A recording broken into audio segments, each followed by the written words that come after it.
Ever wonder how ChatGPT understands your questions? It's not magic, it's machine learning. Let me break down how these AI models actually work in under 6 minutes.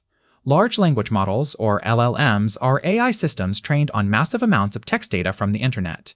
They learn patterns in language, like which words typically follow each other. Think of them as super advanced predictive text on steroids.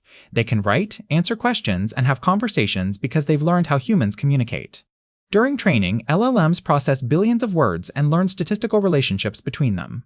Imagine teaching a child by showing thousands of book pages. The model doesn't memorize, it learns patterns. When you ask a question, it predicts the most likely next word, then the next, building a response one word at a time. Large refers to the billions of parameters. Think of them as neural connections. More parameters mean better pattern recognition. GPT-4 has 1.7 trillion parameters.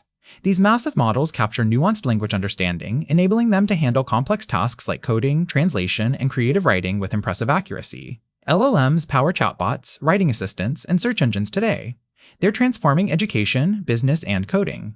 But they're not perfect. They can hallucinate facts and reflect biases in training data. Understanding their strengths and limitations helps us use them responsibly.